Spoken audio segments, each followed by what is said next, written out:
السلام علیکم ناظرین، میں آپ کی میزبان رکزا اوان ایک بار پھر سے آپ کی خدمت میں حاضر ہوئی ہوں اپنے ایک بڑے ہی معزز مہمان کے ساتھ. اگر میں ان کا تعارف کرواتی جاؤں تو SDPI کے اس وقت یہ ایگزیکٹو ڈائریکٹر ہیں اور اس محکمے میں اپنی خدمات سر انجام دے رہے ہیں. ان سے کچھ ہم کامن کوسچن کریں گے جو کہ ہماری آڈینس کے لیے، ہماری کمیونٹی کے لیے، ایگریکلچر کمیونٹی کے لیے جاننا بہت ضروری ہے کہ یہ جو ادارے ہیں یہ اس وقت کیا کام کر رہے ہیں، ان کی فائنڈنگز آپ کو کیا فائدہ دے سکتی ہیں. السلام علیکم سر. جی وعلیکم السلام. میں ایک بار ان کا پھر سے تعارف کراتی جاؤں. ہمارے ساتھ موجود ہیں ڈاکٹر عابد صاحب جو کہ ایگزیکٹو ڈائریکٹر ہیں SDPI ڈپارٹمنٹ کے اور یہ یہاں پر اپنی خدمات سر انجام دے رہے ہیں. سر کچھ ہم آپ سے بہت کامن سے کوسچن ہیں جو کہ ہماری آڈینس آپ کے بارے میں جاننا چاہتی ہیں. اس وقت کرنٹلی جو آپ کام کر رہے ہیں، سرو کر رہے ہیں ایگریکلچر ڈپارٹمنٹ کو، آپ کیا سمجھتے ہیں کہ ان فیوچر اس کے کچھ ایسے کانسیکوینسز ہوں گے، کچھ ایسے ریزلٹس ہوں گے جو کہ ہماری فارمنگ کمیونٹی کے لیے فائدہ مند ہوں گے؟ کچھ ایسے پروجیکٹس پہ آپ کام کر رہے ہیں؟ دیکھیے SDPI جو ہے سسٹینیبل ڈیولپمنٹ پالیسی انسٹیٹیوٹ، تو ہم ایک تھنک ٹینک ہیں. تو جیسے باقی دنیا میں تھنک ٹینکس ہوتے ہیں جو کہ انڈیپینڈنٹ اپنی ریسرچ کرتے ہیں، پھر اپنی پالیسی فائنڈنگ جو ہے وہ حکومتوں کو دیتے ہیں، حکومتیں ان پہ کام کرتی ہیں. تو آپ یوں سمجھیے کہ ہم ایک خود مختار ادارہ ہیں، آزاد ادارہ ہیں، حکومتی ادارہ نہیں ہے، جو کہ ایگریکلچر تو صرف اس کا ایک اسپیکٹ ہے. سسٹینیبل ڈیولپمنٹ، پائیدار ترقی، جس میں کہ ہیلتھ آتا ہے، ایجوکیشن ہے، جینڈر ہے، فوڈ سیکورٹی ہے، واٹر ہے، انوائرمنٹ ہے، کلائمیٹ چینج ہے، اکانومی، ہر چیز. تو ہم ہر چیز پہ کام کر رہے ہوتے ہیں اور ظاہر ہے کہ ایگریکلچر اس کا ایک پارٹ اینڈ پارسل بنتا ہے. تو ایگریکلچر کی، زراعت کی جو ڈائریکٹ کنٹریبیوشن ہے GDP میں وہ تو بہت تھوڑی ہے، 19% ہے. لیکن جب ہم کہتے ہیں کہ وہ 60% کے قریب امپلائمنٹ پرووائڈ کرتی ہے، تو پھر آپ کسی بھی چیز پہ کام کر رہے ہوں، ایگریکلچر اس میں خود بخود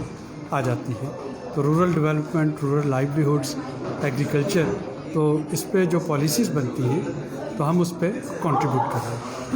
جی سر، آپ کو بہت شکریہ. بیسیکلی ہم جو ہے کہ ایگریکلچر کمیونٹی سے ہیں تو ہم ڈیفینیٹلی اس چیز میں انٹرسٹڈ ہیں جو ہمارے اینڈ پہ ہے. تو کلائمیٹ چینج ہو گیا یا ایگریکلچر ہو گیا، سر اس حوالے سے آپ کی کیا کنٹریبیوشن ہے آپ کے ادارے کی؟ دیکھیے، یہ جو ریسرچ بیس پالیسیز ہوتی ہیں وہ ایک سائنٹسٹ اپنی کنٹریبیوشن بڑے آرام سے بتا دے گا کہ جی میں نے یہ، ہماری ٹیم نے بیج کی یہ ورائٹی جو ہے یہ ڈیولپ کی. جو ریسرچ کی کنٹریبیوشن ہوتی ہے، جو پالیسی ریسرچ کی، اس کو شاید آپ کوانٹیفائی کرنا بہت مشکل. پالیسی ریسرچ جو ہوتا ہے یہ ایک ایٹیٹیوڈل چینج ہوتی ہے، یہ مائنڈ سیٹ چینج ہوتی ہے، یہ آپ کی پالیسیز میں گریجول چینج ہوتی ہے. اور اس میں کوئی ایک ادارہ، ایک منسٹری، ایک ڈپارٹمنٹ یہ کوئی اکیلا نہیں کر سکتا ہے. یعنی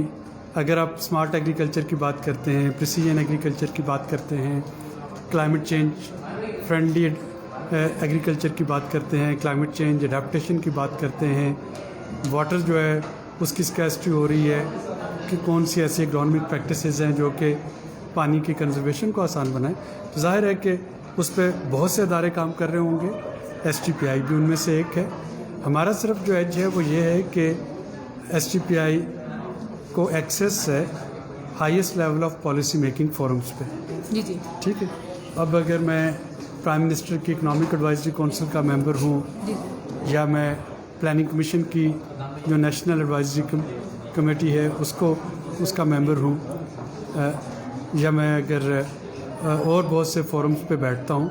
تو میں لنک کر سکتا ہوں جو سفارشات SDPI نے بنائی ہیں، جو سفارشات میرے پاس فیلڈ سے آتی ہیں، تو I can link them, I can bridge the gap. اور یہ وہ کام ہے جو کہ ہم کر رہے ہیں. سر ابھی تھوڑا پروگرام سے پہلے، تھوڑا سا آپ کے انٹرویو سے پہلے جو ہماری بات ہو رہی تھی کہ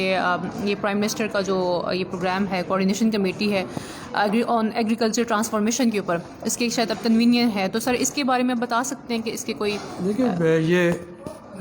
زراعت کی اہمیت کو سمجھتے ہوئے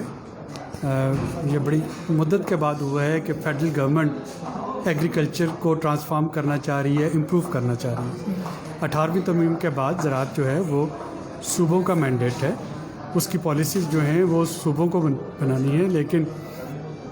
پرائم منسٹر نے ایک بڑا ویژنری اسٹیپ لیا کہ انہوں نے ایگریکلچر ٹرانسفارمیشن پلان ایک اپروو کیا ہے، اور مجھے اس کا اب کنوینر بنایا گیا ہے. اور اس میں ہم ایگریکلچر میکنائزیشن کی بات کر رہے ہیں، اس میں ہم نئی سیڈ ورائٹیز کی بات کر رہے ہیں، اس میں لائف سٹاک کو امپروو کرنے کی پروڈکٹیوٹی امپروو کرنے کے لیے آرٹیفیشیل انسیمینیشن کی بات کر رہے ہیں، اس میں پریسیژن ایگریکلچر کی بات ہو رہی ہے، اس میں یہ جو آپ نے ساوی کا لگا رکھا ہے یہ اسمارٹ فونز کے ذریعے کسانوں تک پہنچنا، تو جو ایکسٹینشن سروسز ہیں ان کو ڈیجیٹلائز کرنے کی بات کر رہے ہیں کہ یس ایک تو آپ کے ایکسٹینشن آفیسر ہیں، ایگریکلچر آفیسر ہیں جو کہ فیلڈ میں جاتے ہیں اور جا کے وہ مشورے فراہم کرتے ہیں، بڑا ویلیویبل کام ہے، لیکن اسی کام کو تھوڑا سا فردر اسٹرینتھن کیا جائے گا کہ اس کے لیے ہم یہ ڈیجیٹل ٹیکنالوجی کا جو ہے استعمال کریں۔ اس میں جو ہماری اس وقت ایگریکلچر ریسرچ آرگنائزیشن ہے صوبوں میں اور وفاق میں ان کو سینٹر آف ایکسیلنس بنانے کی بات کی جا رہی ہے، تو یہ ایک بڑا I would say revolutionary plan ہے جب یہ رول آؤٹ ہوتا ہے اور امپلیمنٹ ہوتا ہے، اور ابھی میں چونکہ ریسنٹلی مجھے اس کی ذمہ داریاں سونپی گئی ہیں تو ہوپ فلی اس پہ ہم ایک بہتر سے بہتر کوشش کریں گے کہ جو پلان ہے اس کو امپلیمنٹ کیا جائے۔ سر میرے لیے ایک بڑی انٹرسٹنگ بات یہ کیونکہ ہمارے فارمرز اور جو ایگریکلچر کمیونٹی ہے وہ اس میں بڑی انٹرسٹڈ ہے کہ جو فارم میکنائزیشن کی بات ہے اس کے بارے میں نہ تو اتنی ابھی اویئرنیس ہے، نہ پتہ ہے کہ اس پہ مطلب یہ جو ادارے ہیں ہمارے کیا کام کر رہے ہیں، تو آپ تھوڑا سا اس کے بارے میں بتا سکتے ہیں کہ گورنمنٹ کے یا جیسے کہ آپ اس پروجیکٹ کو لے کے چل رہے ہیں کیا پلانس ہیں اس معاملے میں فارم میکنائزیشن؟ اس میں جو اصل چیز ہے وہ یہ ہے کہ فارمر کے پاس ایکسیس ہو جو جدید ٹیکنالوجی ہے اس ٹیکنالوجی کو سستا بنایا جائے، اس کو پاکستان میں لایا جائے، اس کو پرائیویٹ سیکٹر کی مدد سے ریپلیکیٹ کیا جائے تاکہ فارمر اس کو استعمال کر سکیں، اور اس میں خصوصی طور پہ چائنا جو ہے، چائنا اس میں کافی ہیلپ کرنے کے لیے ولنگ ہے کہ جو چائنیز ٹیکنالوجی ہے اس کو پاکستان میں لایا جائے، اس کو ریپلیکیٹ کیا جائے یہاں پہ، اور پرائیویٹ سیکٹر کی مدد سے کسان جو ہے وہ اس کو حاصل کر سکیں۔ یہ جو پلان ہے یہ صرف حکومت یا حکومتیں نہیں کر سکیں گی، تو وفاقی حکومت یا صوبائی حکومتیں اس کو نہیں پورا کر پائیں گی جب تک کہ ہماری جو کسان کمیونٹی ہے، کاشتکار کمیونٹی ہے، جب تک اس کی اونرشپ نہیں لیتی۔ تو اس پلان کا مقصد فیسیلیٹیٹ کرنا ہے اپنے ذمہ دار بہن بھائیوں کو کہ یہ چیزیں اویلیبل ہیں، حکومت اس کے لیے سپورٹ دے گی، پالیسیز ایسی بنائی جائیں کہ جو فارم مشینری ہے اس پہ ٹیکس کم کیے جائیں، اس پہ انسینٹیو دیے جائیں، اس پہ اگر کہیں پہ کوئی جی ایس ٹی ہے تو اس کو کم کیا جائے، تو اس میں کافی ساری ایسی چیزیں ہیں جو کہ انسینٹیوائز کریں گی فارمرز کو کہ اس کو اڈاپٹ کریں، اور اس کے ساتھ ساتھ اس کی پروموشن تھرو ڈیجیٹل میڈیا کہ ان کو اس کا پتہ ہو کہ اگر لینڈ لیولر ہے تو سوائل لیولر وہ کیا کرے گا، اگر ٹریکٹر ماؤنٹڈ کوئی آپ کے جی آئی ایس سسٹم ہے جو کہ آپ کو بتاتا ہے کہ زمین کے نیچے نمی کی مقدار کیا ہے یا اس کی پی ایچ کیا ہے یا فرٹیلائزر کا لیول کیا ہے، تو وہ کام کیسے کرے گی۔ تو چھوٹی چھوٹی چیزیں ہیں جو کہ پوری دنیا میں استعمال ہو رہی ہیں، پاکستان میں ابھی تک وہ نہیں آئیں، اور ہم اس پلان میں ان کو میکنائزیشن والا جو اس کا پلر ہے یہاں پہ لانا چاہیں گے۔ سر بہت اچھی آپ نے بات کی، لیکن میرا چھوٹا سا اس میں کوشچن یہ ہے کہ جو پروگریسو فارمر ہیں اور میڈیوکر ہیں وہ تو اس چیز کا ایکسیس رکھتے ہیں، لیکن ہمارے پاس نمبر آف اسمال ہولڈرز ہیں، تو اسمال ہولڈرز کے لیے اگر آپ بتا سکیں، کیونکہ آپ کو زیادہ کمیونٹی اسمال ہولڈرز کی ہی دیکھ رہی ہے اس وقت، کہ ان کے لیے کوئی آپ کے پلانس میں ہے کوئی ایسی خوشخبری، کوئی ایسی چیز جو بتانا چاہیں کہ یہ چیز ہم پلان کریں، یہ چیز ان فیوچر ان کے لیے ہوگی، کیونکہ جو میکنائزیشن ہے جی جو اسمال ہولڈرز ہیں ان کو کمیونٹی موبلائزیشن کے ذریعے ایک جو ان کے ہیں سیلف ہیلپ گروپس وہ جب تک نہیں بنیں گے تب تک وہ میکنائزیشن اڈاپٹ نہیں کر پائیں گے۔ یعنی اگر میرے پاس صرف 4 یا 5 ایکڑ زمین ہے اور میں کہوں کہ میں اپنا ٹریکٹر رکھوں تو شاید وہ میرے لیے اکنامیکلی فیزیبل آپشن میں خرید بھی سکوں، تو وہ 4 ایکڑ کے لیے وہ ٹریکٹر جو ہے وہ اس کو میں سال میں 2 مہینے چلا لوں گا، 10 مہینے وہ میری حویلی میں کھڑا رہے گا، یا وہ ٹرالی بن کے اس کے ساتھ وہ جو ہے باردانہ وغیرہ وہ اس پہ ڈھویا جائے گا۔ تو اصل چیز جو ہے اسمال فارمرز کو میکنائز کرنے کے لیے وہ یہ ہے کہ کمیونٹی موبلائزیشن کے ذریعے ان کے سیلف ہیلپ گروپ بنا لیے جائیں، 10 جو گھرانے ہیں اگر وہ اکٹھے ہو جاتے ہیں، تو چونکہ ہمارا رورل ایریا جو ہے اس میں ابھی بھی آپ کو جو ہے وہ نظر آتا ہے کہ جی یہ فلاں کا گھرانہ ہے، یہ 10 گھر فلاں فیملی سے تعلق رکھتے ہیں،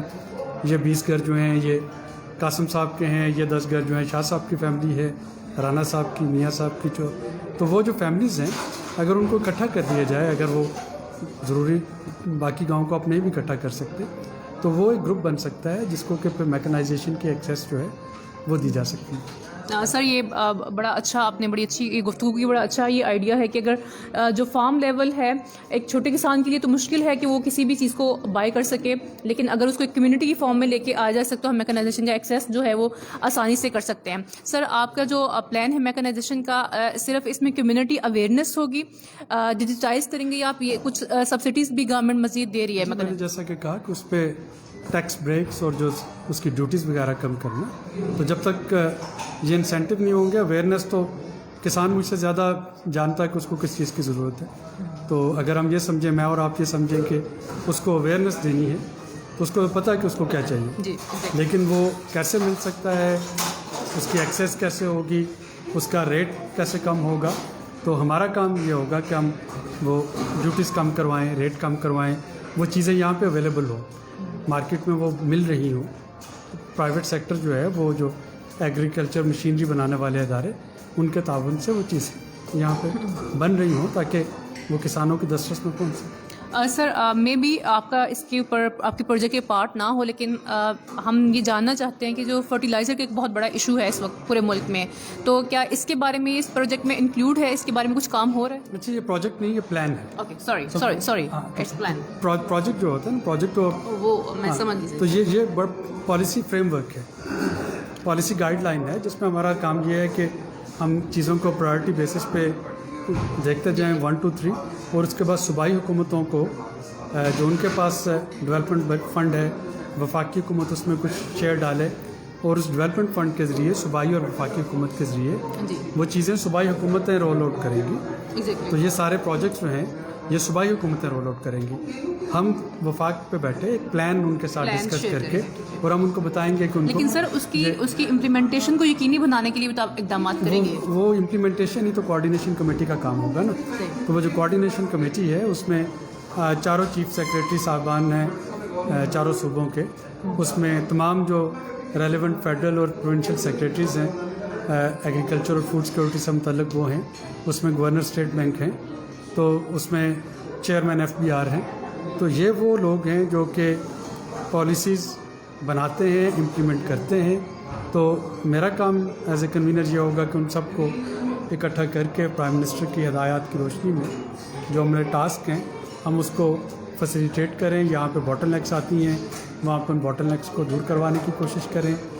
جو چیز ایبسلیوٹلی لگتا ہے کہ نہیں ہو سکتی، پرائم منسٹر کو بتائیں کہ اس کا کوئی اور حل نکالیں، اور اس کی ہر 15 دن بعد پرائم منسٹر جو ہیں وہ خود پروگرس مانیٹر کریں گے. اوکے، تو سر آپ نے یہ تو بتا دیا بہت اچھے سے، لیکن تھوڑا سا مجھے کائنڈلی بتا دیں کہ کیا فرٹیلائزر کا اس پلان میں ہے، فرٹیلائزر کا کوئی؟ جی، فرٹیلائزر تک ایکسیس جو ہے وہ اس وقت جو سب سے بڑا، دیکھیے اگین جو پالیسی لیول پہ سوچیں، جی آپ اس کو فیلڈ لیول پہ دیکھ رہی ہیں جو کہ بڑا امپورٹنٹ ہے. تو فیلڈ لیول پہ میں کاشتکار ہوں، میں کہتا ہوں جی مجھے یوریا نہیں مل رہا میری گندم کی بوائی، لیکن پالیسی لیول پہ جا کے سوچیں.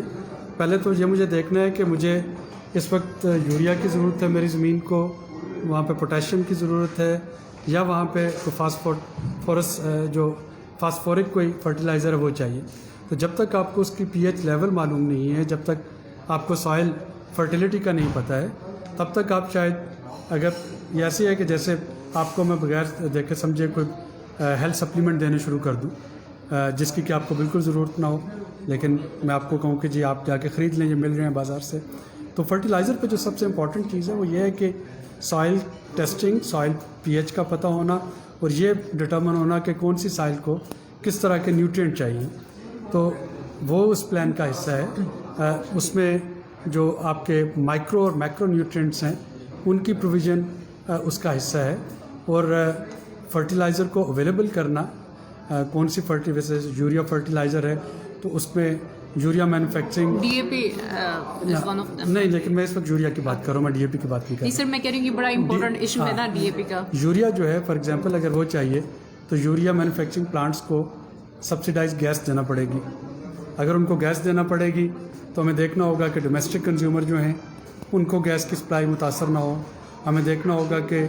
جو آپ کے کمرشل کنزیومر ہیں ان کے لیے گیس کی سپلائی متاثر نہ ہو. ہمیں دیکھنا ہوگا کہ جو بجلی پیدا ہو رہی ہے گیس کے ذریعے وہ متاثر نہ ہو. تو یہ ساری چیزوں کو جب آپ پالیسی لیول پہ بیٹھ کے دیکھتے ہیں وہاں پہ پرائورٹائز کرتے ہیں تو جب فرٹیلائزر کی باری آتی ہے تو ظاہر یوریا کو پرائورٹی دی جاتی ہے کہ یوریا پلانٹس جو ہیں وہ چلیں. اس میں ہو سکتا ہے کہ اس کی وجہ سے کچھ جو صارفین ہوتے ہیں ان کو تکلیف ہو رہی ہوتی ہے گیس کی لوڈ شیڈنگ, لیکن تھوڑا سا جو ذہن میں رکھنا ہوتا ہے وہ یہی ہے کہ اگر گیس میرے گھر کے چولہے پہ نہیں آ رہی تو ہو سکتا ہے اس سے بجلی بن رہی ہے, ہو سکتا ہے اس سے کھاد بن رہی ہے, ہو سکتا ہے وہ کسی کمرشل جگہ پہ جو یعنی گیس لے کے کوئی بھاگ تو نہیں رہا ملک سے, تو وہ ملک میں ہی استعمال ہو رہی ہے. تو اس کو پرائورٹائز کرنا جو ہے وہ اس high level coordination committee fertiliser کے لیے اس کو ریکمینڈ کرے گی. ڈی اے پی جو ہے ڈی اے پی چونکہ ہم امپورٹ کرتے ہیں اور وہ امپورٹڈ ڈی اے پی اس سال روپے کی قدر میں کمی کی وجہ سے خاصی اس کی قیمت جو ہے وہ بہت بڑھ گئی ہے, اور اس کی شارٹیج کی وجہ سے جو اس وقت میں دیکھ رہا ہوں کہ جب ڈی اے پی ڈالنے کا وقت آیا اور چونکہ فارمر کو ڈی اے پی کی ایکسیس نہیں ہے یا وہ مہنگی ہو گئی تو انہوں نے ڈی اے پی کی جگہ یوریا ڈالنی شروع کر دی. تو دس از سم تھنگ جس کو کہ دیکھا جا رہا ہے کہ ڈی اے پی کی جو امپورٹ سبسٹیٹیوشن ہے وہ کس طریقے سے پاسبل ہے تاکہ آنے والے سالوں میں, یہ سال تو ویٹ کا سوئنگ کا تقریباً ٹورڈز اینڈ ہے, تو اب تو جو سچویشن ہے مارکیٹ میں حکومت نے جو کیا ہے وہ یہی کیا ہے کہ ڈیلرز پہ جنہوں نے ہولڈنگ کر رکھی تھی جو بلیک مارکیٹنگ بیچ رہے تھے, آپ نے دیکھا ہوگا کہ جگہ جگہ ان پہ ایکشن لیا جا رہا ہے, وہ فرٹیلائزر ان سے برآمد کر کے سرکاری سطح پہ وہ ٹرالیوں میں رکھ کے منڈیوں میں اس کو کنٹرول ریٹ پہ بیچا جا رہا ہے. لیکن اگلے سالوں کے لیے کوشش ہو رہی ہے کہ ڈی اے پی کی امپورٹ سبسٹیٹیوشن جو ہے وہ کی جا سکے. سر آپ کا بہت شکریہ. بیسیکلی اس چھوٹے سے انٹرویو کا مقصد یہ تھا کہ بہت سارے جب ہماری فارمرز کمیونٹی سے بات ہوتی ہے, ہم لوگوں سے ملتے ہیں تو وہ کہتے ہیں کہ گورنمنٹ سے بات کریں, گورنمنٹ کو کہیں کہ اس کے بارے میں کچھ کریں. تو اس انٹرویو کو آپ تک پہنچانے کا مقصد یہ تھا کہ گورنمنٹ یا جو ادارے ہیں اس لیول پہ کام کر رہے ہیں وہ اپنے اینڈ سے کام کر رہے ہیں, لیکن کسی بھی چیز کو مکمل ہونے میں کچھ وقت لگتا ہے. تو جیسے سر نے اناؤنس کیا کہ ایگریکلچر ٹرانسفارمیشن پروگرام جو ہے جو کہ پرائم منسٹر کے بہاف پہ ان کی سپورٹ کیا گیا, مجھے امید ہے کہ انشاءاللہ ہم سب بلکہ امید کرتے ہیں کہ انشاءاللہ آنے والے سالوں میں اس کے لیے اس کے اندر آپ بہت ساری چینجز دیکھیں گے, اور جو آج مشکل ہے ہماری ایگریکلچر کے اندر وہ آنے والے سالوں میں بہتر ہو جائے گی انشاءاللہ. آپ کے ناظرین جو ہیں میں ان سے درخواست کروں گا کہ اگر ان کے پاس کچھ ریکمنڈیشنز ہیں جو وہ چاہتے ہیں کہ اس کو عمل کیا جائے تو وہ آپ کی وساطت سے وہ ضرور ہم تک پہنچائیں. جب تک ہمیں زمینی حقائق کا پتہ نہیں ہوگا کوئی بھی پالیسی جو ہے وہ کامیاب نہیں ہوگی. تو فضا میں پالیسی نہیں بنائی جا سکتی ہے, اس کے لیے زمینی حقائق کا نالج ہونا بہت ضروری ہے, اور وہ زمینی حقائق جو اس وقت لوگ آپ کو دیکھ رہے ہوں گے اس ولاگ کو وہ زیادہ بہتر طریقے سے بتا سکتے. سر ویسے الحمدللہ کہ آپ نے جو باتیں کی ہیں ساری زمینی حقائق ہی ہیں, یہی ایشوز ہیں ان فیلڈ.